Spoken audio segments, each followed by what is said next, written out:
స్వర్గానికి వాసి లేదు. ఇటువంటి యుద్ధాన్ని అందరికి వస్తుందా? ఎవరికి వస్తుంది? సుఖిన పుణ్యవంతుడికి వస్తుంది. అది ఇటువంటి ధర్మయుద్ధం పుణ్యవంతుడికే సంప్రాప్తిస్తుంది. అటువంటిప్పుడు దీన్ని నువ్వు కాదు. చూడు, నువ్వు ఏడబుచ్చావయా పవిత్రమైనటువంటి వంశంలో పుట్టావు. పుణ్యాత్ములైన క్షత్రియులే ధర్మయుద్ధాన్ని లభిస్తుందని అన్నాం కదా, అదే సుఖాన్ని ఇస్తుంది. సుఖం కాకపోయినా యుద్ధ ఫలం పుణ్యం. గెలిచావా రాజ్యం, నువ్వు ధర్మంగా అందరికి మేలు చేయొచ్చు. చచ్చావా స్వర్గం, వేరే స్వర్గం. కాబట్టి స్వర్గానికి ద్వారం అని చెప్పా. బతికావా నువ్వు ధర్మం పరిపాలన చేసినప్పుడు నువ్వు వస్తుంది. చచ్చావా అక్కడ కూడా స్వర్గం వస్తుంది, వేరే స్వర్గం వస్తుంది. అక్కడ సుఖమే. కాబట్టి ధర్మ ద్వారం ఉంది. ధర్మయుద్ధం స్వర్గానికి ద్వారం అయ్యా, రాసపాటి. కాబట్టి నువ్వు దీన్ని వదిలిపెట్టద్దు. అటచేత్తమిమం ధన్యం సంగ్రామం న కరిష్యసి తదసధర్మం కీర్తించ హిత్వా పాపమవాప్స్యసి. ఇంత నేను చెప్పిన ఈ ధర్మయుద్ధాన్ని నేను చేయను అనుకున్నావో, వదిలిపెట్టావో, స్వధర్మ భ్రష్టుడు. ధర్మభ్రష్టుడు కాదు, స్వధర్మ భ్రష్టుడు. నీ కర్తవ్య కర్మ, నీ డ్యూటీ నుంచి నువ్వు వెలికి తిరిగి వాడవు, పడిపోయిన వాడవుతావు. దానివల్ల ఏమొస్తుంది? కీర్తి. ధర్మపరులను కాపాడడానికి సంభవానికి అన్నాడు కూడా ఆయన, శ్రీకృష్ణుడు కూడా. దుర్మార్గులు శాసించడానికి యోచన మనందరం చంపుకుంటే పాపం, హింస. కానీ రాజు ఒకటి తప్పు చేశాడు, నలుగురు చంపేశాడు. వాడు ఉరిగితే 8 మందిని చంపుతాడు. ఏం చేయాలి? జడ్జిమెంట్ జడ్జి ఏం చేస్తాడు? ఉరిదీయమంటాడు. కాబట్టి అలా పాలించే యుద్ధం నేను చేయనంటావా? ఏమైపోతావు? నీ ధర్మాల నుంచి నువ్వు తప్పివాడు అవుతావు. ఇప్పుడు ధర్మాలను తప్పినావో లోకమంతా నిన్ను అప్పిప్పాలి. అంతేకాదయ్యా, పాపం కూడా అవాప్ససి. పాపం అవాప్ససి, పాపాన్ని పొందుతావు. అకీర్తించాపి భూతాని కథయిష్యంతి దేవ్యయా సంభావితస్య చాకీర్తి మరణాత్ అతిరిచ్యతే. అంతేకాదయ్యా, ఇంకా నువ్వు యుద్ధం చేయకపోతే లోకులు నీ తర్వాత, నువ్వు చచ్చిపోయిన తర్వాత వచ్చేవాళ్ళు, ఇప్పుడే కాదు ఇప్పుడు చెప్తారు, నువ్వు చచ్చిపోయిన తర్వాత వచ్చేవాడు కూడా వాడు పేడి భయపడ్డాడు. తన సత్తాడు శరీరం మీద, బ్రతుకు మీద ఆశ చేత బతుకుంటే బలిసాకని చెప్పేసి పరిపాలన చేసిన వాడు క్షత్రియుడు, రాజు, ధర్మ అందరిని తెచ్చి పారిపోయాడు, తిరిగి పందా అంటూ 10 మంది చెప్పుకుంటారు. అంతేకాదయ్యా, తన వాళ్ళ మీద కాడికి ఒక నీతి, ఇంకోడు వాడైతే ఒక నీతి, వీడొక ధర్మాత్ముడా అని కూడా. ఇదంతా కూడా ఈ అపకీర్తి వస్తుంది. ఇప్పుడు ఈ తదనంత కాలంలో కూడా నిన్ను చెప్పుకుంటారు. ఇప్పుడు మనం అనేక పాఠ చరిత్రల పాటలు కథలు చూస్తున్నాం కదా. మర్యాదస్తునికి సావు గొప్ప కాదు, అపకీర్తి సావు కంటే చెడ్డది. మర్యాదస్తుడికి అపకీర్తి సావు కంటే చెడ్డది. ద్రౌపది సంయంవరం అయిన తర్వాత ఒక పంచపాండవులు రాజీ ఒడంబడి చేసుకున్నారు. ఇంతకాలం ధర్మరాజుతో భార్యగా ఉండాలి, ఇంతకాలం అలా ధనం ఏదో ఒక కార్యం వచ్చింది. ఇతను మాట ఇచ్చాడు, వెంటనే పోయి యుద్ధం చెయ్యాలంటే తన బాణాలు అన్నీ కూడా అంపుల పొద మొత్తం విలువైన బాణాలంతా కూడా ఆ ఇంట్లో ఉన్నాయి. ఆ ఇంట్లో వాళ్ళిద్దరు ఉన్నారు, ధర్మరాజు ద్రౌపది. బాగూడదు, పోకపోతే అది రాకపోతే యుద్ధం చేయలేడు, ఇచ్చిన మాట పోతుంది, ధర్మం కదా. వెళ్ళిపోతానే ధర్మరాజు తప్పు చేశాడు. అంటే ఆ తప్పుకు ఒక శిక్ష పెడతారు. ఇది ఇట్లుంటే ధర్మరాజు అన్నా మాట్లాడాలన్నారు కానీ ఎలా మాట్లాడతాడు? ఇతర సమస్య ఉన్నాడుగా మహానుభావుడు కృష్ణుడు వచ్చాడు. అబ్బాయి అలా నలిగినంత పని ఒకటి చెప్తారు. ఆయన పైన శిరస్సు కదా మణింజుడు శిరస్సుని దాన్ని కత్తెర చేస్తే అలా నలిగినంత అపకీర్తి సావు కంటే గొప్ప అని చెప్పి ఉంటారు. కానీ అబ్బాయి నీకు అపకీర్తి ఉందే, సాగు కంటే కన్నా కష్టం. దీని ఎందుకు పట్టుకుంటావు? యుద్ధం చేయి. అంతేకాదు ఇంకేమంటే ఎట్లా అప్పగిందంటావా? భయాదనానుపరతం మన్యంతే త్వాం మహారథాః తేషాంచత్వం భవతో భూత్వా యాస్యసి లాఘవం. ఇంతవరకు నిన్ను చూస్తే ఇంద్రుడు కూడా గణగణాడుతున్నాడు, పరమశివుడు కూడా గాంధీవుడు ఇచ్చాడు నీకు కిరాతార్జున యుద్ధంలో. అందరూ నువ్వు చాలా గొప్పవాడిని, నిన్ను బ్రహ్మాండంగా పొగట్టున్నారుగా. దత్తత దగ్గర ఉంటే అతిరథులు మహారాజులు ద్రోణుడు భీష్ముడు కూడా పొగుడుతున్నారు. ఇంతవరకు ఇంత గౌరవంగా చూసే మహారథులు నువ్వు యుద్ధం మానేస్తే పిరికి పందా తాను సస్తాడను, లేకపోతే తన తాతను చంపాలను, ఇంకోటి చంపకుండా వదిలేసావాడా నా వాడిని, లేకపోతే కాదు తాను ద్రోణుడి దగ్గర భీష్ముడి దగ్గర తానే చస్తాడు అని బతికిపోవాలని పారిపోయినాడు, పలాయనం చిత్రించాడు అని అనుకుంటాడు. దానివల్ల 10 మందిలో చులకనై రేపు నువ్వు ఆ దాటిపోతాంటే ఒక్కడు కూడా నీకు గట్టిపోతే ఇరువు కూడా ఎవరైతే నిన్ను చూసేప్పుడు బయటకు వేస్తున్నారో భయపడుతున్నారో ఆ మహారాజు చక్రవర్తులు అందరూ కూడా నిన్ను చూస్తే గడ్డిపోతుంది ఇరువు లేదు. దీనికంటే ఇంకా అంటూ అవాచ్యవాదాంశో వదిష్యంతి తవాహికా నిందంతస్తవ సామర్థ్యం తతో దుఃఖతరం ఎందువల్ల దుఃఖిస్తున్నారే? ఈ దుఃఖాన్ని ఇచ్చిందా ఏమిటి? ఈ శత్రువులు అహిత అవాచ్యవాదా వదంతి, నిన్ను చిట్టడానికి తిట్లు చెప్తారు, నీ సామర్థ్యాన్ని గురించి కించవరుస్తూ అనరాని మాటలు అంటారు. నోటితో చెప్పకూడనటువంటి శబ్దాలు ప్రయోగిస్తాను కదా. దానికంటే మించినటువంటి దుఃఖం అటువంటి మాటలు వింటూ బ్రతకడం కంటే దుఃఖం ఏదో ఉందా? కాదు. హతోవా కాబట్టి యుద్ధం చేయి. యుద్ధం చేస్తే ఏమొస్తుంది తెలుసా? హతోవా ప్రాప్స్యసే స్వర్గం జిత్వా వా భోక్ష్యసే మహీం తస్మాత్ ఉత్తిష్ఠ కౌంతేయ యుద్ధాయ నిశ్చయః. ఆత్మతత్వంతోనూ యుద్ధం చేయడం నీకు అర్థం తప్పలేదు. లేదు శరీర భావంతో చేస్తావా? ఇన్ని కారణాలు చెప్తా. అందువల్ల ఏం చేస్తావు? ఒకవేళ యుద్ధంలో సస్తావా? ప్రాప్తిసే స్వర్గం, వేరే స్వర్గానికి పోతావు. జిత్వా గెలిచావా? మోక్షసే మహిం, రాజ్యాన్ని పరిపాలన చేస్తావు. రాజ్యంలో ధర్మ ప్రతిష్ఠ చేస్తావు, అధర్మాన్ని అనగదొక్కుతావు, శిష్ట రక్షణ చేస్తావు. ఇంకేం కావాలి? అందువల్ల ఉత్తిష్ట పైకి వేసిన మొదలు యుద్ధం దీనికి యుద్ధం చేస్తాను నిర్ణయాత్మతో పట్టుకో పాడాలి. ఎలా చేయాలయ్యా? సుఖ దుఃఖే సమే కృత్వ లాభాలాభౌ జయాజయౌ. సుఖాన్ని దుఃఖాన్ని ద్వంద్వాలు అంటారు. వీటి ద్వంద్వాలు అంటారు సుఖ దుఃఖాలు. ఈ సుఖ దుఃఖాలను సమానంగా పెట్టు.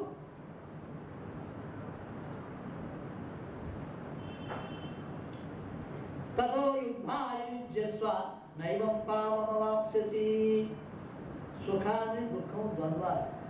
రూపాయి బొమ్ము బస్సు అంటారు. రూపాయలు ఒకటి తీసేసి ఒకటి ఉండలేవు. ఇప్పుడు కొన్ని దినాలు సుఖం అంటే మనం చెప్పాను.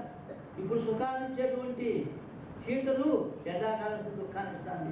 కానీ సుఖ దుఃఖాలు ఒకదాన్ని ఒకటి ఇచ్చి ఉండలేవు, అమ్మిడవులే వస్తాయి.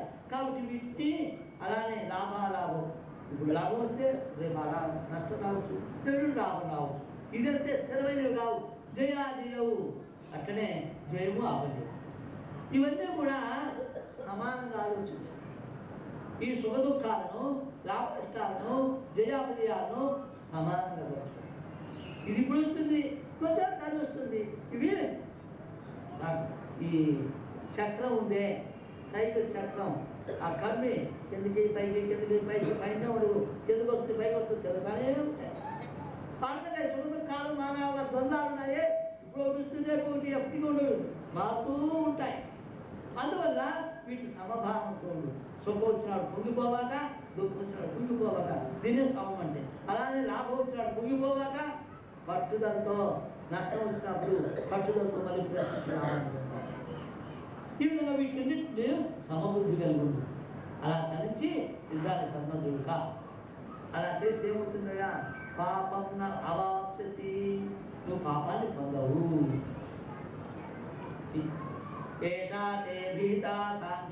ఇంతవరకు ధర్మాష్టమి చెప్పాడు. ఇది చాలా వివరణ ఉంది, కానీ నేను సంగ్రహంగా మీకు చెప్పాను. బుద్ధిర్యోగే త్రిమాంసును బుద్ధ్యాయుక్తో యయా పార్థ కర్మబంధం ప్రహాస్యసి. నువ్వు ఈ కర్మ చేసినా కర్మను ఎందుకు గుర్తిస్తున్నావు? కర్మ వల్ల బంధం కలుగుతుంది. పుణ్యం వస్తే సుఖం, పాపం వస్తే దుఃఖం, ఇవి అనుభవించాలా? దీని వల్ల మళ్ళీ రాగా ద్వేషాలు ఏర్పడతాయి. సుఖాలు అనుభవిస్తే పుణ్యం వల్ల మళ్ళీ అనుభవించాలా? పుణ్యం సంపాదించాలి, రాగం ఏర్పడుతుంది, ఆశ. దుఃఖం వస్తే దాని ద్వేషం వస్తుంది, రాగద్వేషాలు మలిన వృత్తులు. ఎప్పుడైతే వృత్తులు చిత్త వృత్తులు మలినం అయిపోతాదో భగవత్ సాక్షాత్కారం కాదు, ఇంకా జన్మజన్మలు ఎదిగిపోతాను అని అంటావా? అందుకనే ఇటు సమాన భావం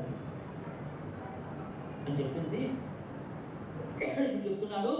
ఏషాతే అభిహితా సాంఖ్యే బుద్ధియోగే త్రిమాసు బుద్ధ్యాయుక్తో యథాపార్థ కర్మబంధం. ఈ కర్మగణాన్ని బంధాన్ని చెప్తున్నావు. ఇది చెప్పినట్లా చూడు, ఇంతవరకు నీకు ఆత్మజ్ఞానం గురించి చెప్పాను. ఏషా అభిహిత సాంఖ్యే.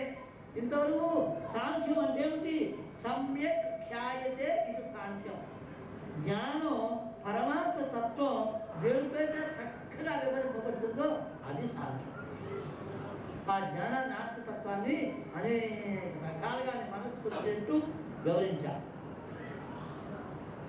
ఇప్పుడు దాని నువ్వు ధర్మాన్ని చెయ్యాలని చెప్పాను కదా, ఆ ధర్మాన్ని ఎలా చెయ్యాలో ఆ కర్మ విధానాన్ని, ఈ ధర్మ యుద్ధం నీ కర్మ చేస్తే కర్మ బధ్యతే జంతు, కర్మ వల్ల మనుషులు బంధింపబడతాడు అంటున్నావు.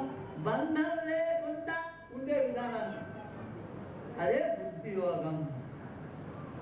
ఈ నీ యొక్క ధర్మం ఇంద్రియాది ఏ కర్మలు అవుతున్నాయో జ్ఞానాన్ని తెలుసుకొని, ఇంతవరకు ఆత్మల గురించి ఈ ఆత్మ దీనివల్ల ఏమో అంటదో తెలుసుకొని ఈ కర్మను ఎందుకు నువ్వు గృహస్థుడివి రాదు, నువ్వు చేసి తీరాలి. కాబట్టి ఈ ప్రవృత్తి ధర్మాన్ని నువ్వు చేయాలి. ఆ ప్రవృత్తి ధర్మాన్ని ఎలా చేస్తే బంధకారకం కాదు అటువంటి కర్మయోగాన్ని ఇక చెప్తున్నాను. ఇప్పటి నుంచి వినవయ్యా అన్నాడు. దేహాభిక్రమనాశోస్తి ప్రత్యవాయో న విద్యతే స్వల్పమప్యస్య ధర్మస్య కాయతే మహతో భయా. ఈ మార్గం నేను చెప్పబోతున్నానే బుద్ధియోగం అని. నిష్కామ కర్మయోగం, తెలివితో కర్మ చేయడం. యోగం, యోగం అంటే యుజులు యోగే, జీవుణ్ణి పరమాత్మతో కలిపేది. కర్మ ద్వారా పరమాత్మను దర్శనం చేసే విధానం అది. బంధానికి పోకుండా, సంసార బంధంలో పడకుండా, మళ్ళీ జన్మబంధం లేకుండా పరమాత్మను సాక్షాత్కరింపజేసే ఈ విధానాన్ని చెప్తారు. దీనికి ఇదే అయ్యా అభిక్రమణాలు దాని మీద ప్రశ్న వచ్చిందయ్యా. కర్మ చేయమంటున్నావు. సహజంగా కర్మ అంటే యజ్ఞయాగాలు, వ్రతాలు, ఇవన్నీ అనేక వ్రతాలు, యజ్ఞయాగాదులు ఇవన్నీ సాధన చేస్తాయి. దాంట్లో ఒక దోషం. ఇప్పుడు ఒక కర్మ సత్యనారాయణ వ్రతమో లేకపోతే లలితాశాసనమో చండీ హోమమో ప్రారంభించాం. 8 రోజులు, రోజుకి ఇన్ని గంటలు, ఇంత ద్రవ్యంతో ఇలా చేయాలి ప్రారంభించాం. ప్రారంభించిన తర్వాత ఏదో ఒక అడ్డంకి వచ్చి 5వ రోజు బంధించిపోయింది. దీన్ని అభిక్రమణాశం అంటారు. అభిక్రమం అంటే కర్మను ప్రారంభించి ఆ చెప్పిన గడువు వరకు పూర్తి చేయకుండా మధ్యలో ఆపేసినట్లయితే అభిక్రమణాశం అంటారు. దానివల్ల నువ్వు ఇంతవరకు చేసిన కర్మంతా వ్యర్థం. ఆ ఫలితం రాదు. నీకు ఆ చండీ హోమం పూర్తి చేయలేదు కాబట్టి ఆ ఫలితం నేను ఆశించేసావు, ఆ ఫలితం రాదు. ఇంత చేసినంత దండగైపోయింది. ఇది అభిక్రమణాశం. ఇంతవరకు చేసినంత దండగైపోయింది. నేను చెప్పే కర్మయోగం ఉందే దాంట్లో అది నన్ను ఒకవేళ మధ్యలో నువ్వు పని ఆపేసినా నేను చెప్పిన విధానంతో నీకు ఫలశూన్యం కాదు, వ్యర్థం కాదని ఆ విధానం చెప్తాను. ఇంకొకటి ఉంది, ఈ కర్మయోగం ఏది చెయ్యాలో దాన్ని ప్రారంభించి పూర్తి చేయకపోతే ఒక దోషం ఉంది. దాని పేరు ప్రత్యవాయం.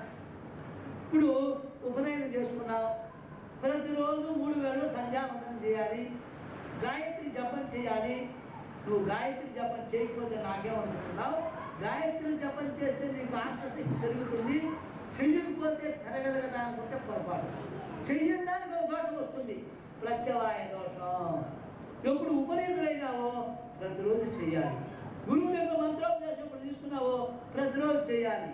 పర్వాలేదు ఈ రోజంతా వదిలేస్తానంటే చేసిన దాని వచ్చే పుణ్యం సరే కాదు, చెయ్యవలసినది చేయకపోతే మంత్రం చెప్పడం లేదు. ఇది కర్మకాండం చేస్తున్నా, ప్రత్యవాయ దోషం. చెయ్యవలసినే నిత్య గాయత్రి జపం సంధ్యావందనం వదిలేసావు, ఫలితం రాకపోగా చేయవలసిన కర్తవ్యం చేయని దానికి ప్రత్యవాయ దోషం దాంట్లో వస్తుంది కర్మకాండం. ఇక్కడ ఉందే నేను చెప్పే దాంట్లో 2 లేవు. మర్చిపోయావు వదిలేసావనుకో, దానివల్ల ప్రత్యవాయ దోషం లేదు.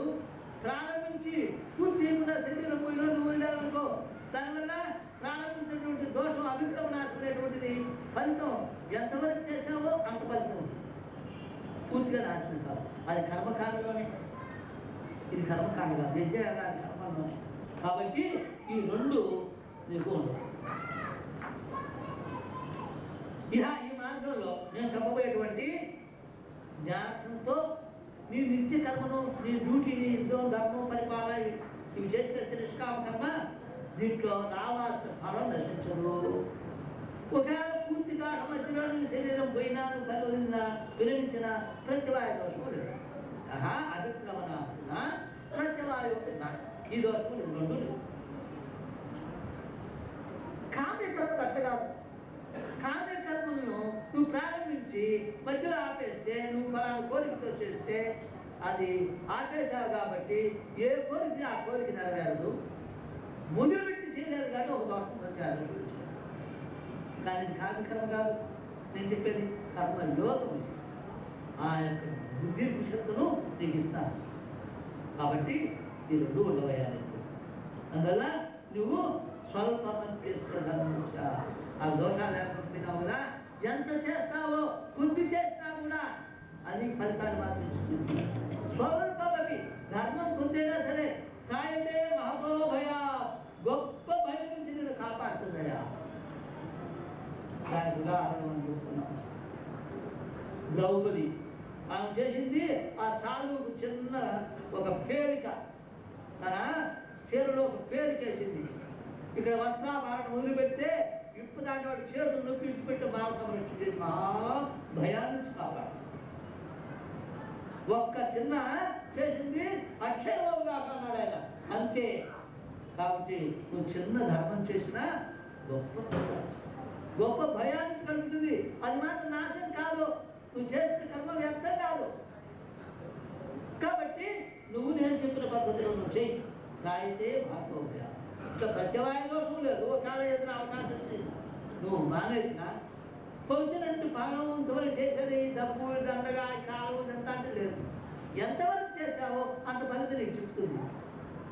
ప్రత్యవాయ దోషంగా అభిక్రమణ అనేది ఇది, దీనికి అటువంటిది ఏమి లేదు. అందువల్ల అభిక్రమ చెప్పాడు. స్వల్పమప్యస్య ధర్మస్య, కొద్ది చేసినా సరే మహాభయం నుంచి కాపాడుతుంది. అందువల్ల చేయవయ్యా అంటున్నారు. ఇంకా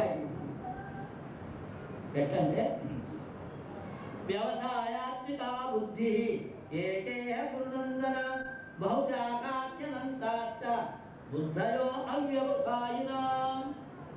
అబ్బాయి, వ్యవసాయాత్మిక బుద్ధి అంటే వ్యవసాయం పరిశ్రమ, నిశ్చయం, నిశ్చయాత్మక నిర్ణయాత్మక బుద్ధి. ఇది నేను చేస్తాను నిర్ణయం చేసుకుంటే ఇలా చేయడమే, ఇది నిశ్చయం. వ్యవసాయాత్మక బుద్ధి అంటే నిశ్చయాత్మక బుద్ధి. అది ఏక ఇహ ఒక్కటే, నానా విధాలు కాదు. నిశ్చయాత్మక బుద్ధి ఒకటే, ఒకే దీంతో ఉంటుంది నిర్ణయం. అటువంటి బుద్ధితో గురు పని చేయి, నీ యొక్క కర్తవ్యం చేయి. ఒకే విధంగా ఉంటుంది అది. కానీ బహుశాఖాయ అనంతాశ్చ బుద్ధయో అవ్యవసాయన. ఎవరికైతే ఒక నిర్ణయం లేదో, ఒక దీని గురించి బుద్ధిలో ఆలోచించి ఒక నిర్ణయం తీసుకోరో, ఎప్పటికప్పుడు ఎదురొస్తే చేస్తాడు. అటువంటి వాళ్ళకు ఉందే బహుశాఖాహ. వాళ్ళ బుద్ధులున్నాయే రకరకాల ఈ క్షణం ఉంటుంది, ఇంకో క్షణం ఉంటుంది, ఇంకో క్షణం ఉంటుంది. వాళ్ళు ఏది సాధించలేదు. యానిమా పుష్పితాం వాచం. అందువల్ల నువ్వు ఒక కృత నిశ్చయంతో, ఒక నిర్ణయమైన బుద్ధితో నేను చెప్పిన మార్గాన్ని అనుసరించు. యానిమా పుష్పితాం వాచం ప్రవదంత్య విపశ్చితః వేదవాదరతాః పార్థ నాణ్యదస్తి ఇది వాదినః. పుష్పితాం ఇమా పుష్పితాం వాచం యాం. పుష్పిత వాచంటే వాకంటే మోగింపు. ఆ మోగింపు బాగా వికసిస్తుంది. పుష్పం అంటే వికసించడం. ఎలా ఉంటుంది వికసించి? చూసేదానికి రుణగా ఉంటుంది, అందంగా ఇంకొంచెంసేపు చూడాలి. దాంట్లో వాసన ఉందా? నిర్గంధాయ కించుక అని దాని సాంత. వాసనే లేదు. వాసనే లేదు కాబట్టి దాన్ని కొబ్బులో పెట్టుకోము. దేవుడి మనకు ఉపయోగం, దేవుడికి ఉపయోగించం. అలా ఇప్పుడున్న ప్రోటోస్ మోస్త్ర చూసేదానికి ఒక అందం అంతే. ఎవరు ఈ వికసించిన మొదలు కొన్ని మాటలు మాట్లాడేవాళ్ళు అంటే వేదవాదరతాః. వేదమే ముఖ్యం. వేదవాదం అంటే యజ్ఞయాగాల్లో చెయ్యాలా, దాంట్లో స్వర్గం వస్తుంది, రెండోది లేదు అంటూ స్వర్గ సుఖానికి మించింది ఇంకొకటి లేదయ్యా. భగవంతుడు ఏమి లేదు, యజ్ఞయాగాలు కర్మలు చేయి, దానివల్ల సచ్చిపెద్ద స్వర్గం వస్తుంది, దానికి మించేం లేదు. అక్కడ విషయ భోగాలు అనుభవిస్తావు, మళ్ళీ వస్తే ఇక్కడ కూడా ఉంటే ఇక్కడ ఏమిటి స్వర్గంలో యోగ వాసిష్టంలో వస్తుంది. ఒక ఋషి దగ్గరికి బ్రహ్మదేవుడు పంపిస్తాడు ఒక దేవదూతను, స్వర్గానికి ఇచ్చుకుంటున్నారు ఇందులోని. ఆయన అడుగుతాడు, స్వర్గంలో ఏమి ఉంటాయి చెప్పుకొని. ఇక్కడ వస్తువుల సుఖాలు ఉంటాయి, అయితే ఇక్కడ ఒక తిండి సుఖము, శ్రవణ సుఖం ఉందనుకోండి, ఇంటూ మల్టీపర్పస్. అక్కడ సుఖాలు ఇక్కడ దానికి ఇంటూ మల్టీపర్పస్. వేరు దీనికి వేలతో గుణిస్తేంతో అలా ఉంటుంది సుఖాలు. అంతేకాదయ్యా అక్కడ ఈశ్వరుడు ద్వేషాలు ఉంటాయన్నాడు. శుభ్రంగా ఇంద్రుడికి ఎన్ని కథలు కదలేదు, నువ్వు బృహస్పతికి ఎన్ని కథలు కదలేదు, ఒకరి మీద ఒకరు అన్నీ ఉంటాయి. అక్కడ నాకు బొమ్మన్నాడు కాబట్టి అక్కడ ఉండాలి. స్వర్గ సుఖాన్ని మించింది లేదు అంటారు. అక్కడ విషయ భోగాలు అద్భుతంగా ఉంటాయి, రంభా ఊరుసులు అంటారు. కాబట్టి ఈ స్వర్గ సుఖం మీద ఆసక్తి కలిగిన వాళ్ళు ఏమంటారు, వేదవదత్ర యజ్ఞయాగాలు చేయి అని దీనినే చెప్తారు. దానివల్ల వాళ్ళ మాటలు ఎట్లాంటివంటే వాళ్ళ మాటలు వికసించినటువంటి మోదుకు వాసనల పూజ పనికిరాదు, అలంకారానికి పనికిరాదు. ఎందుకంటే వ్యర్థం. కాబట్టి గైకుంటారే వాడు భోగైశ్వర్య ప్రసక్తానం. వాళ్ళు ఎందుకు భోగాన్ని ఐశ్వర్యం కోసమే వాళ్ళని పని చేయమంటారు. అటువంటి వాడు ఎటువంటి వారయ్యా? భోగైశ్వర్య ప్రసక్తానం కయాపహృత చేతసాం వ్యవసాయాత్మికా బుద్ధి సమాధౌ న విధీయతే. ఎవరైతే భోగైశ్వర్యాలను పొందడానికే ఉపకరించేటువంటి పనులు చేస్తారు, వాటి మీదనే మనస్సును తీసుకెళ్ళి పెడతారు. మనస్సును భోగాలు ఐశ్వర్యాలు కావాలని, ఆ భోగైశ్వర్య సుఖాలు పొందడానికి ఉపయోగించేటువంటి ఏ ఏ పనులు ఉన్నాయో వాటి మీద తీసుకెళ్ళి మనస్సును పెడతారో వాళ్ళ బుద్ధిదే సమాధౌ న విధీయతే. వాళ్ళ అంతఃకరణం నిశ్చయంగా ఒకదాన్ని నిలబడదయ్యా. నిశ్చయంగా ఒకదాన్ని నిలబడదు. ఒకదాన్ని చెప్పిన సమాధానం నిలబడలేదు, నీకు నీ లక్ష్యం ప్రాప్తి.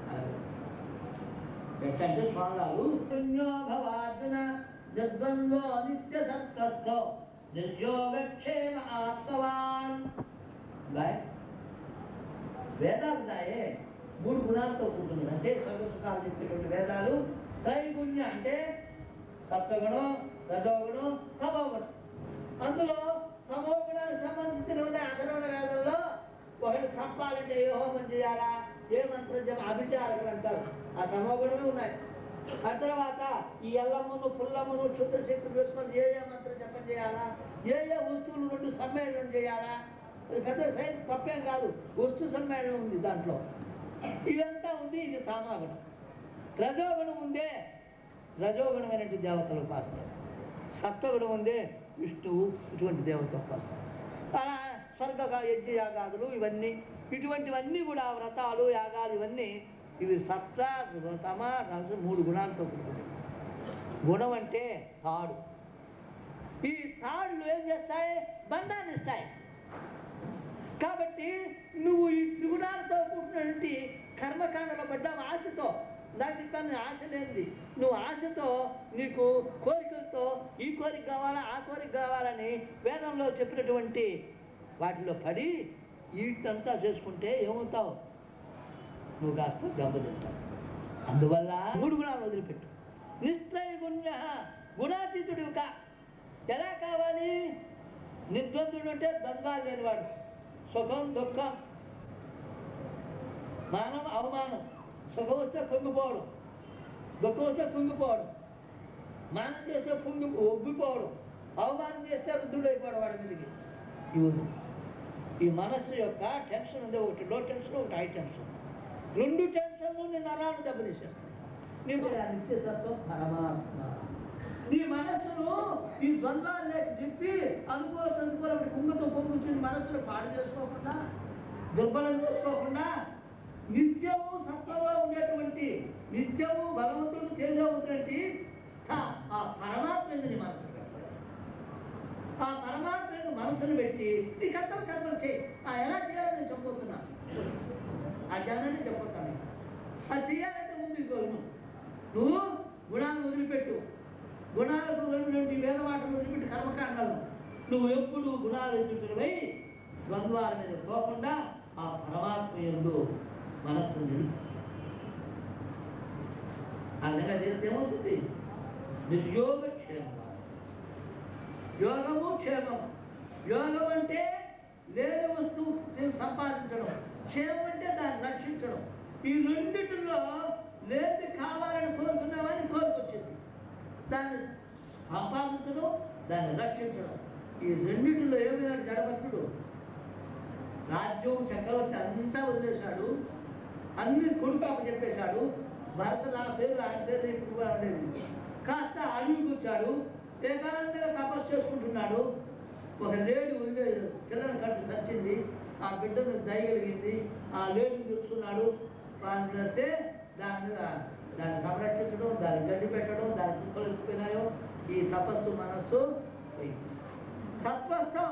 పరమాత్మ నిత్యంగా ఉండే పరమాత్మ ఉండే మనస్సు చెదిరి దేని మీద అయిపోయింది? దేవుని మీద అయిపోయింది.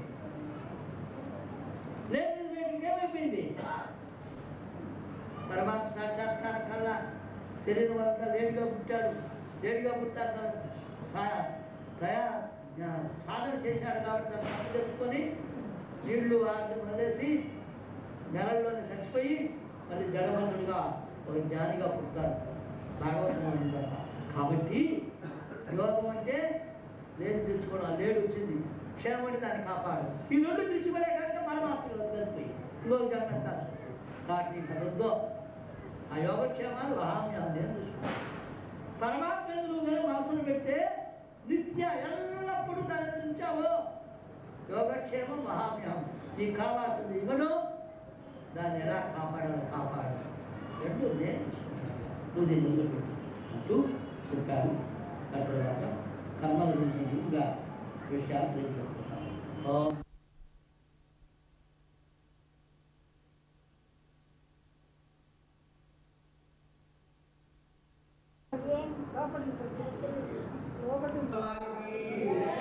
శ్రీ మార్కండే మహర్షికి, శ్రీ పరిపూర్ణ శ్రీ విద్యా స్వరూపానందగిరి స్వామి వారికి, శ్రీ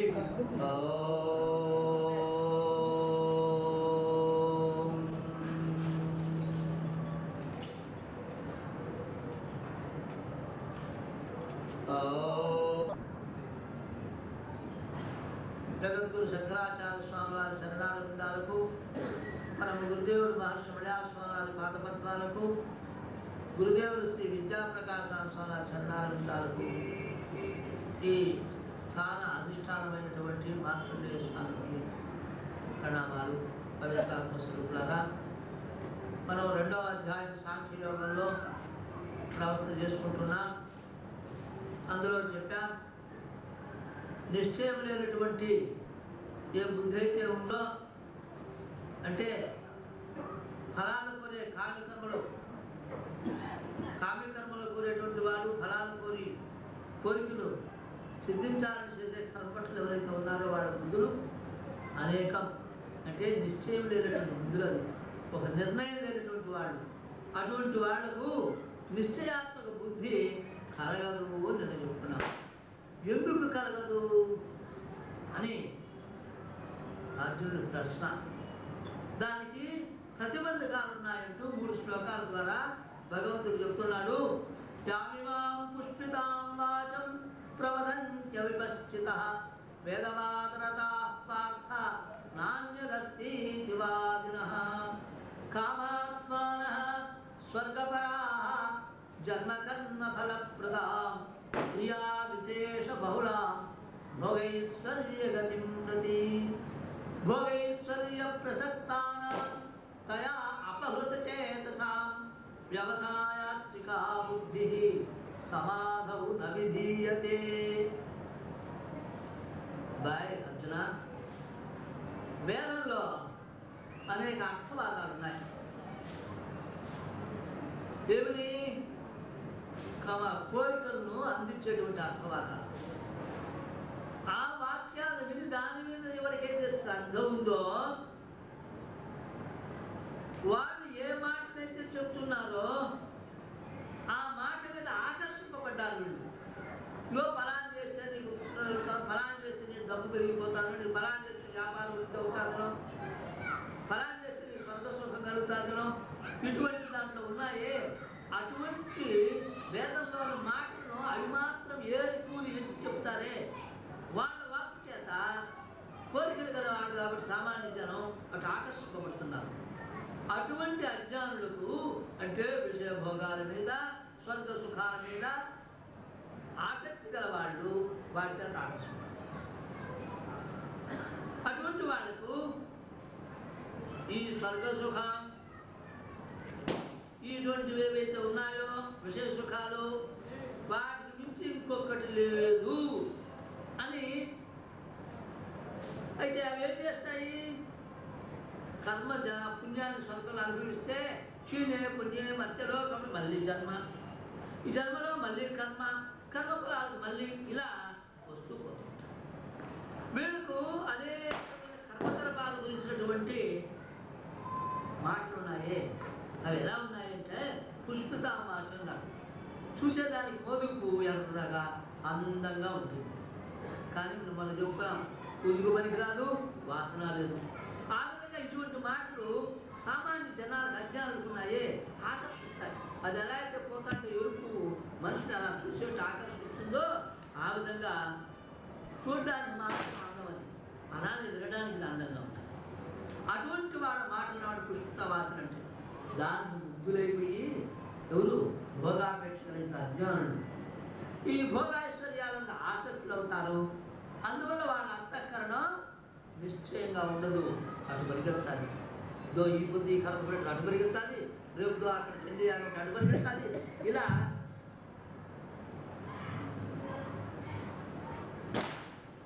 అది ఎటు అంటే అటు పరిగెత్తాలి. ఇది ప్రతిబంధకం. వాళ్ళకు నిశ్చలం కావడానికి కారణం ఏమిటంటే ప్రతిబంధకం ఇది. అందువల్ల త్రైగుణ్య విషయావేద నిశ్చైగుణ్యో భవార్జున నిర్ద్వంద్వో నిత్య సత్వస్థో నిర్యోగక్షేమ ఆత్మవాన్. వేదాలున్నాయి.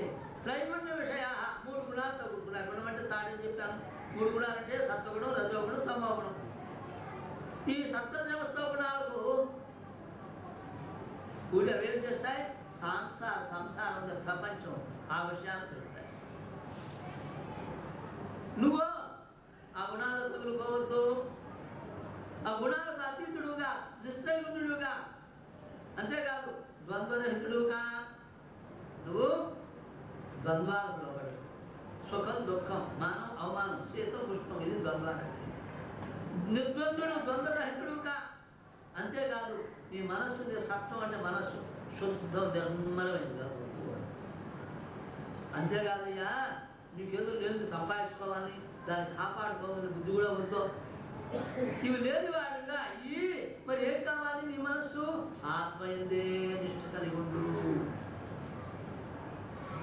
నువ్వు నిర్బంధుడు కావాలంటే ఏం కావాలి? నీ మనస్సు సత్వం, నిత్య సత్వస్థం కావాలి. అంటే సత్వం అంటే ఆత్మ, సత్వదాత్మ, శుద్ధమైంది. దాంట్లో మనస్సు నిలబడాలి. అంటే ఆత్మనిష్ఠుడై ఉండాలి అంటూ చెప్పాడు. 3 గుణాలు, వాటి కార్యాలు, ఈ లోకం పరలోకం, వాటి భోగాలు, వాటి కర్మలు, వీటి అందరూ ఆసక్తి కలిగి ఉండవద్దు. ఎందుకు వద్దంట? యావానర్థోదమానే సర్వత సంప్లుతోదకే తావా సర్వేషు వేదేషు బ్రాహ్మణస్య విచారతః. చిన్న చెరువు చూసావా? బావి, చిన్న చెరువు, చిన్నవి. ఎందుకు అడుగుతాం?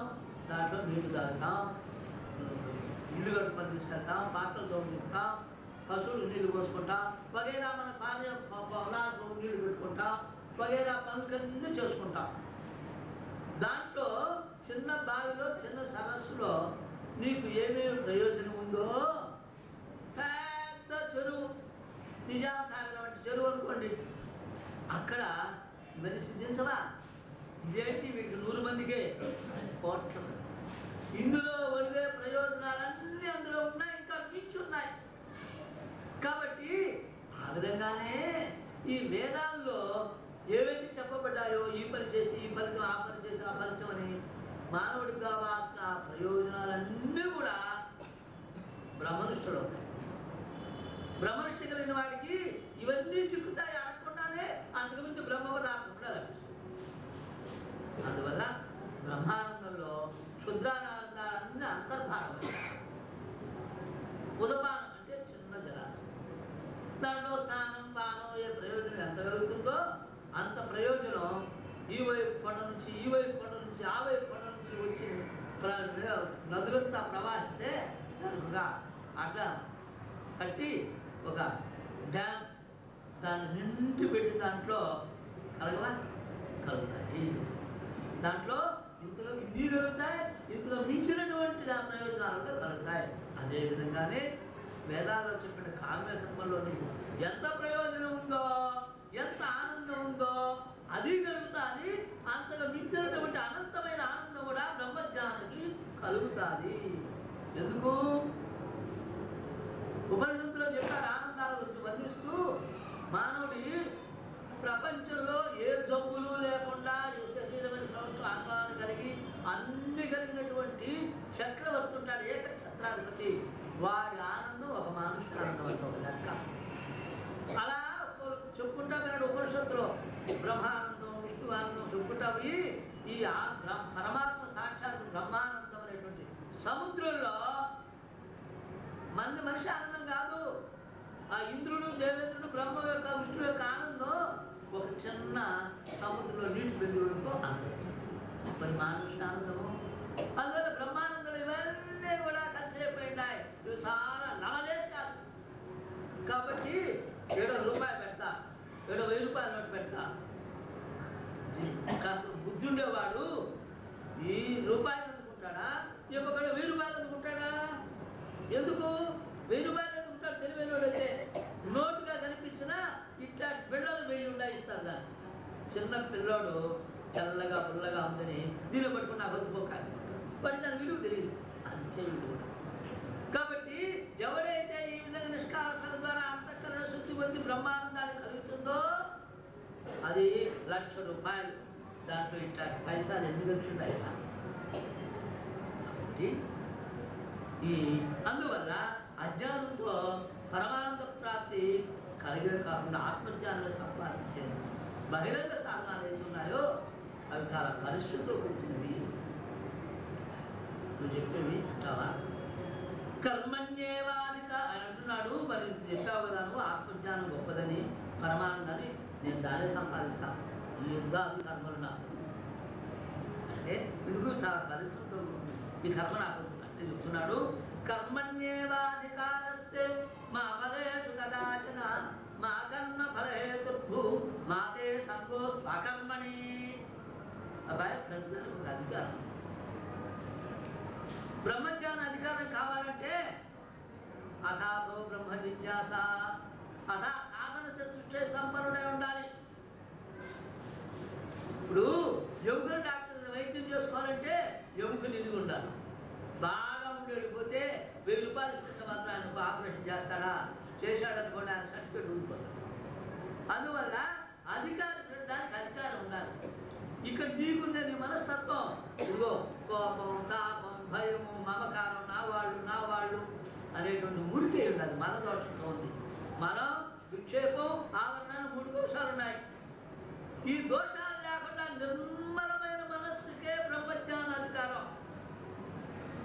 ఈ మన విక్షేప దోషాలు అంటే అధికారం లేదు.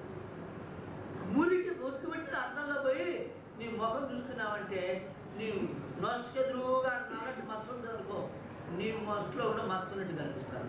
నిజంగా నీకు మచ్చుందా? ఇలా తప్పుడు వ్యవహారాలు తప్పుడు అభిప్రాయాలు కలుగుతాయి. అందువల్ల ఏం కావాలి? శుద్ధమైన చిత్తం కావాలి. దీనికి శుద్ధమైన చిత్తం కావాలంటే కర్మాణి చిత్తశుద్ధ్యర్థం, కర్మల ద్వారా చిత్తం శుద్ధి అవుతుంది. ఎటువంటి కర్మల ద్వారా చెప్తాడు? కర్మల ద్వారా చిత్తశుద్ధి కావాలి. జపతో నాస్తిమాత్మకం, ధ్యానం ద్వారా విక్షేప దోషం కావాలి. ఐకాగ్ర్యార్థం ఉపాసన, ఉపాసన ద్వారా ఉపసమీపే ఆసనం, ఆ పరమాత్మ దగ్గర మనస్సును అలానే నిలబెట్టి ఉపాసన చేసేవాడికి ఆ చంచలత్వం పోతుంది. ఎవడైతే పుణ్యకర్మలు చేస్తాడో జపం తపం దానం ధర్మం వాడికి పారాయణ, వాడికి చిత్తంలో జన్మలో ఉండేటువంటి మలదోషం. ఆ విధంగా కర్మ చిత్తం శుద్ధమయ్యి మనస్సు ఏకాగ్రమైతే అప్పుడు జ్ఞానం చెప్తే గురువు ఆవరణ దోషం ఒక్క పదం వెళ్ళిపోతాడు. ఒకే 2 మాటలు తత్వమసే అనుకో అనుభూతికి వచ్చేస్తాడు. అందువల్ల ముందు అధికారం కావాలా? నీకుందే కర్మణ్యేవాధికార, కర్మ చేయడంలోనే అధికారం. అయితే ఒకటి జ్ఞాపకం పెట్టుకో, ఫలాపేక్షత కర్మ చేశావో చిత్తం మురికైపోతుంది, బంధంలో పడిపోతావు. కాబట్టి మా ఫలేషు కదాచన, ఎప్పుడు కూడా ఫలం మీద బుద్ధితో దృష్టి వద్దు. కర్మ ఎందే అధికారం, ఫలం ఎందు నీకు అధికారం లేదు. ఎందుకు? మా కర్మ ఫలహేతు భూ, నీ కర్మ చేయడానికి ఫలం కారణం కాదు. అంటే ఫలాపేక్షతో ఫలాన్ని కోరి ప్రేరేపింపబడి నువ్వు కర్మ చేయదు. నువ్వు కర్మ చేయాలంటే ఫలాన్ని ఫలం కలుగుతుందని ఆశపెట్టి ఈ ఫలం కోసం నేను కర్మ చేస్తున్నానని ఫలము నిన్ను కర్మకు ప్రేరేపించకూడదు. కాబట్టి నీవు కర్మలు చేయడంలోనే అధికారం ఉంది, కానీ కర్మ ఫలాలపై నీకు ఆసక్తి వద్దు. నువ్వు కర్మ చేయడానికి అంటే అర్థం కర్మ ప్రేరేపణగా కాదు. కర్మ చేయి, సహజంగా చేయి, ప్రేరేపణ దృష్టితో కర్మ చేయవాక. అట్టని చెప్పి నేను కర్మలే వదిలేస్తానంటావా? కర్మలు చేయకుండా ఉండడానికి నీకు అకర్మణ్యత్వం. ఎందుకు? అకర్మణ్యత్వం జడత్వం, తమో గుణం. అది నువ్వు ఎప్పటికీ పైకి రాలేవు. అందువల్ల నువ్వు కర్మలు చేసిన నీకు అధికారం. అయితే నేను పగలవారు వదిలేయమన్నాను కదా, ఫలాశక్తి నాటి కర్మలే వదిలేస్తానన్నావా? అది అకర్మణ్యత్వం, స్తబ్దత, అది తమో గుణ లక్షణం, రాయి జడం అలా ఉండదు. కాబట్టి నేను కర్మను చేయడం చేయను అనద్దు, కర్మ చేయి. అయితే ఫలం మీద ఆసక్తిని వదిలి చేయి. ఎందుకు? ఇది సాత్వికమైన మార్గం. అయ్యా ఫలం వదిలితే బ్రతికేదట్లా ఒక సామెత ఉంది కదా, మూర్ఖుడు కూడా ప్రయోజనం అనుదృశ్యాన్ని అమందోపి ప్రవర్తించే అని. అలాంటప్పుడు ఫలాన్ని వదిలేసామనుకో బతికేదట్లా? ఒక పని చేస్తే దాన్ని వస్తే దాన్ని తీసుకెళ్ళి కుటుంబం ఆహారం పోషణ అన్నీ చేసుకోవాలి కదా. అంటే నేను కథల మొదలుపెట్టి అర్థమేమి? తనకు తానే కూర్చుంటూ వ్యాపారం చేసావు, 100 రూపాయలు ఆదాయం వచ్చింది, దాన్ని విడిచిపెట్టుకోమని నేను చెప్పేది కాదు. ప్రాప్తించిన ఫలాన్ని తిరస్కరించద్దు, కానీ ఆ ఫలమే కావాలనే దాన్ని ఏమిగా పెట్టుకొని చేయదు. నువ్వు పని చేయి, దాని ఫలితం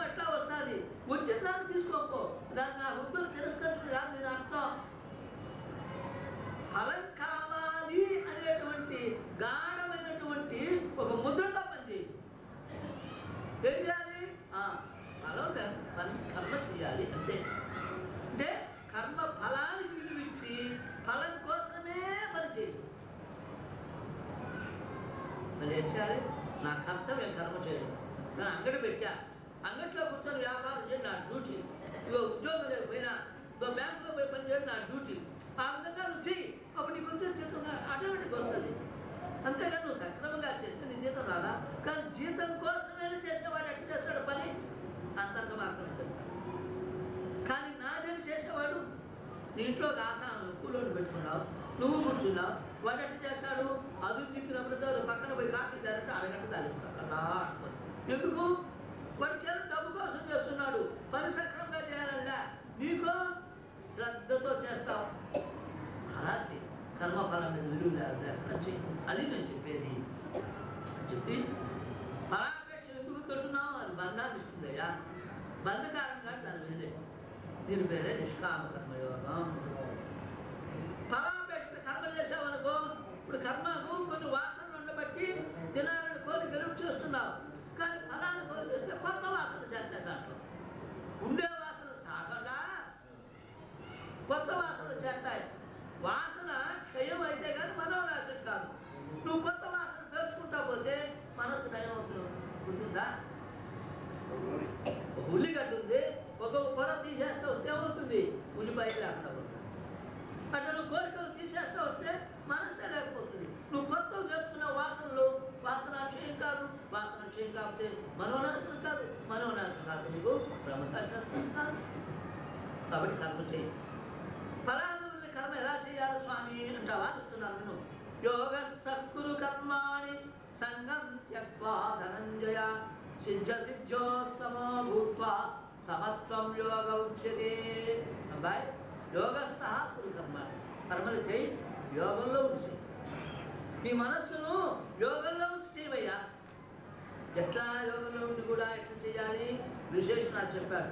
సంగం త్యక్వా ఫలాంచ. సంఘాన్ని వదిలిపెట్టు.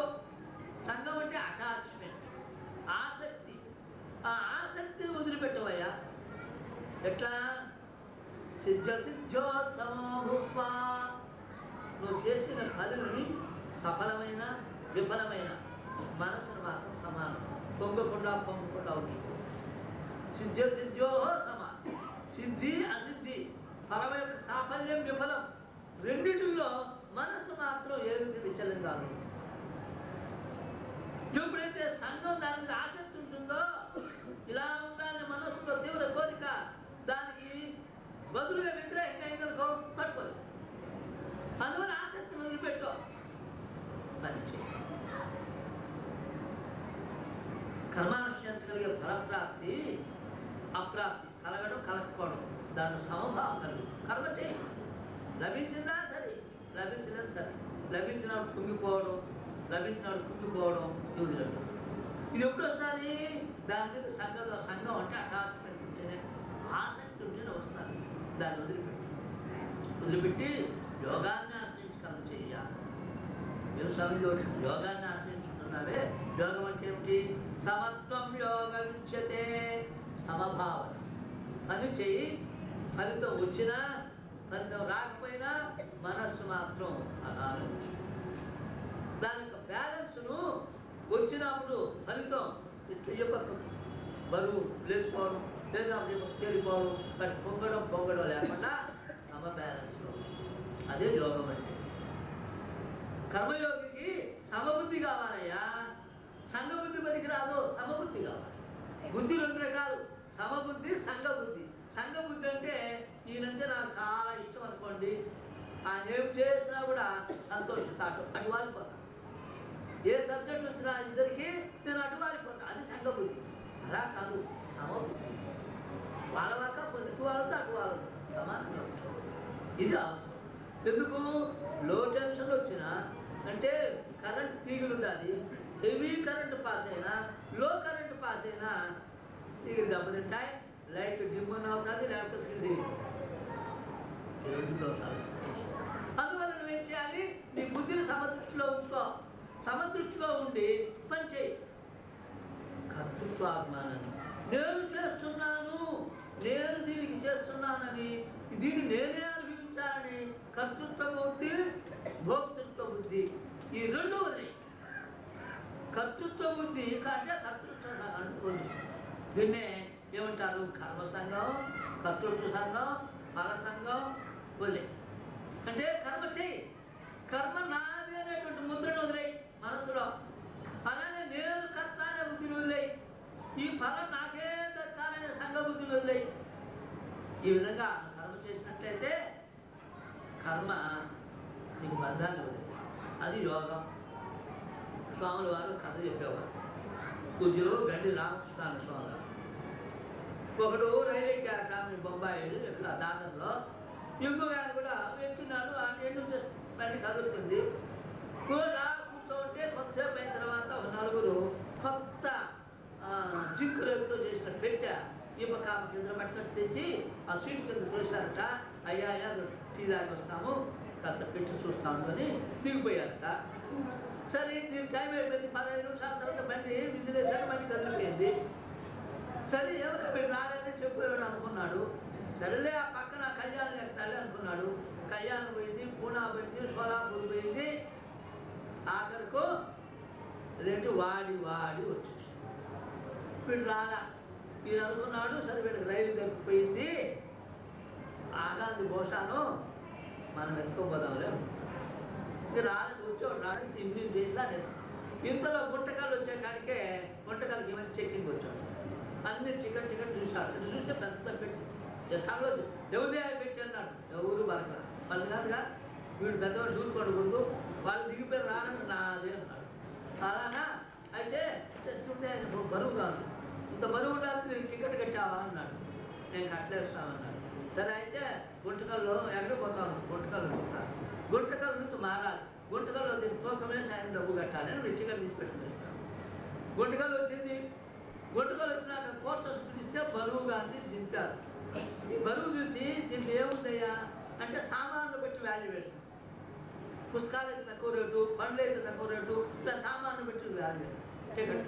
ఏముందా దీంట్లో అన్నాడు. అన్నాడు బేగం తిరాడు. వీడి దగ్గర ఉంటే బేగం వాళ్ళు వేసుకోపోయినాడు. ఇట్లా అంటాడు, అంటాడు. ఏమయ్యా బేగం కనపడలేదండి. ఒరే ఇదేదో డౌట్ కేసు, పోలీసు వాళ్ళ పగలు కొట్టాడు. తాళం పగలు కొట్టాడు. తెలిస్తే ఒక మనిషిని చంపి ముక్కలుగా వేసి ప్యాక్ చేసి పెట్టున్నాడు. ఒరే పడవ మద్దతు చేసి మా దగ్గర తప్పించుకొని నాటకం అంటావా? రే పోలీసు వాళ్ళు కూడా పోలీసు వాడంటాడు. అప్పుడంటాడు బాబు నాది కాదు, ఎవడో పెట్టిపోయినాడు, నాది కాదు. ఇంతవరకు నాదని ఇప్పుడు వస్తే మద్దతు చేసి మమ్మల్ని మస్తా కొట్టాను, నాది కాదంటావా? వెయ్యి జైల్లో తిరుగు. ఇప్పుడు దారిని పోయే తంట ఏమిటని చెప్పుకున్నది నాది అనుకుంటుంది కదా. అదే అక్కడ వచ్చేది. కాబట్టి నాది నేనే అనుభవించాలనేటువంటి ఆ ఫలభోగ సంఘం ఉందే దాన్ని వదిలిపెట్టు. ఇంకా అదే నేను బంధాల్లో తెచ్చి దుఃఖాలు కల చేసేది అది చెయ్యి, కానీ ఈ మానసికమైన దాన్ని వదిలిపెట్టు అంటున్నాడు. కర్మ ఎవరిని బంధించదే? జడం. రమణ మహర్షి అంటాడు కర్మ తజ్జడం. కర్మ జడ పదార్థం అండి. అది ఎవరిని ఏం చేస్తుంది? ఈ మైక్ ఎవరిని చేస్తుందా? ఎవరినన్నా ఎవరిని కరవదు పరవదు ఏం చేయదు. కాబట్టి జడ పదార్థం. మరి కర్మ వల్ల బంధం ఎట్లా వస్తుంది?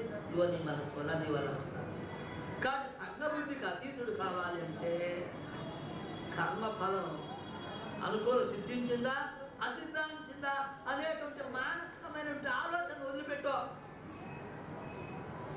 వదిలిపెట్టి సమభావాన్ని కలిగి ఉంది. దాని పేరు యోగం. సమత్వం యోగ ఉచ్యతే. ఈ విషయాన్ని భగవద్గీతలో చాలా చోట్ల చెప్పారండి.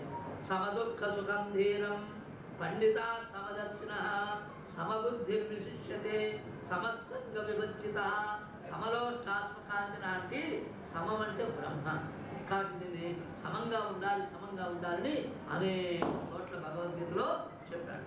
కాబట్టి పరాపేక్ష లేకుండా కర్మలు చేయాలి. స్వామి అట్లే తింటావు, కానీ ఏదన్నా ప్రయోజనం కోరకుండా ఎవరు చేస్తాడండి? ప్రయోజనం అని చూస్తే నమూర్కోపి ప్రవర్తతే. ఎవడన్నా ఏమన్నా నారాయణ పని చేయడానికి నాకు ఏమిస్తా ఉన్నాడు తండ్రి కాలంలో. ఒరే వద్దురా పైకి తలగెత్తడానికి నాకేమిస్తావా అంటాడే. కూలి మాట్లాడే కాలంలో నువ్వు ఏమి లేకుండా చేయమంటే ఎట్లా అంటే దానికి అంటున్నాడు దూరేణ క్షవరం కర్మ బుద్ధియోగా ధనం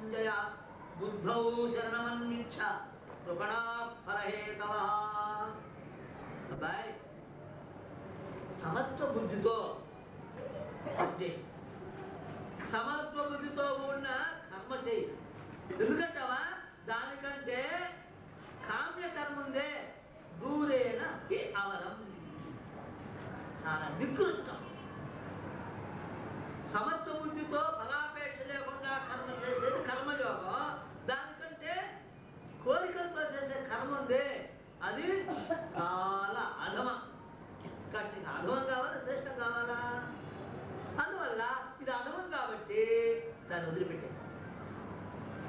మరి ఏం కావాలి? శ్రేష్టం సమబుద్ధి.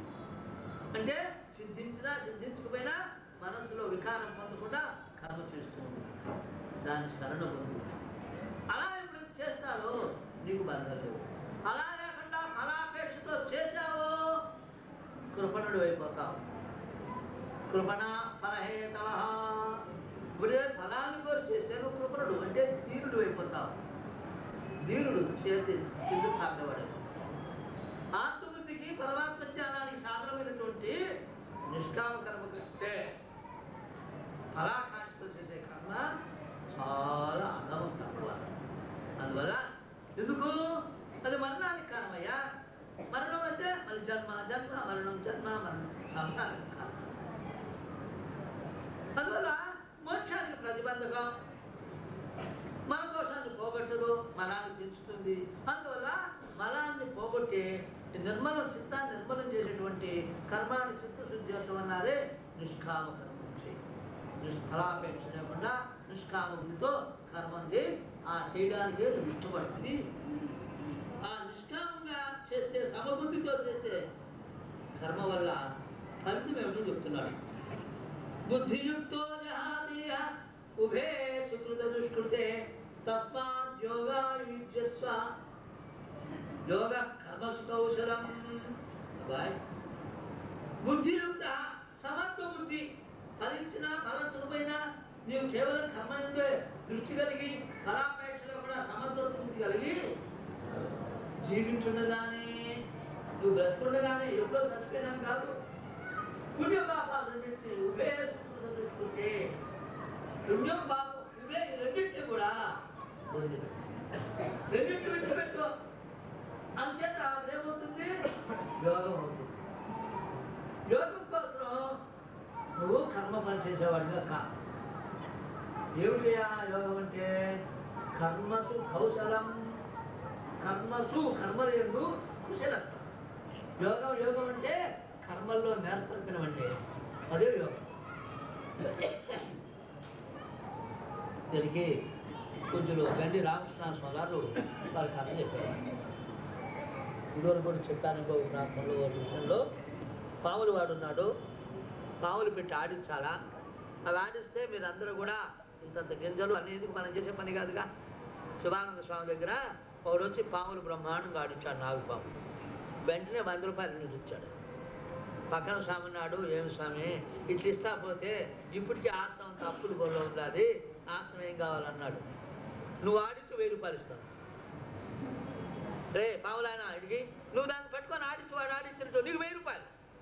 బతుకు పోయి దాన్ని పట్టుకుంటే కరుస్తుంది. వాళ్ళకి తెలుసు ఏం చేయాలి. ఆ వృత్తిలో పెద్ద ఆయన గురువులు ఆశ్రయించాడు.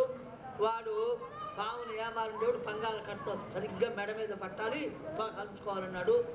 అంటే పట్టేసి దాన్ని పట్టకాలతో తీసి ఈడంతా పాములో విషం ఉండదురా, ఆ కూరలో ఉంటుంది, కూర పెరిగి కప్పకబడి ఆ విషం తీసేసి నువ్వు ఆడించుకో, నిన్ను నాకు కలుస్తుంది, కలిసిన భయపడుతుంది, నేను చేయదన్నాడు. వాడు అట్లే చేశాడు, వేసుకున్నాడు. ఆడాడి కలిసింది అందరు ఎదురుగా. వాడు బాగున్నాడు, డబ్బు వచ్చాడు. అంటే పాములు ఆడిస్తే జీవన బ్రతుకు. ఆడించాలంటే అట్లే పట్టుకుంటే సంపుతుంది, చచ్చిపోతాడు. బతికేది ఆడ కుటుంబాన్ని పోయించేదట. కాబట్టి ఏం చేయాలా? యుక్తి, యోగం. దాని మీద యోగం అన్నాడు ఆ స్వామి. యోగం అంటే యుక్తి. యుక్తితో దాంట్లో ఏ దోషం ఉందో ఆ దోషాన్ని తీసేసాడు, ఆ విషయాన్ని ఆడించాడు. ఆ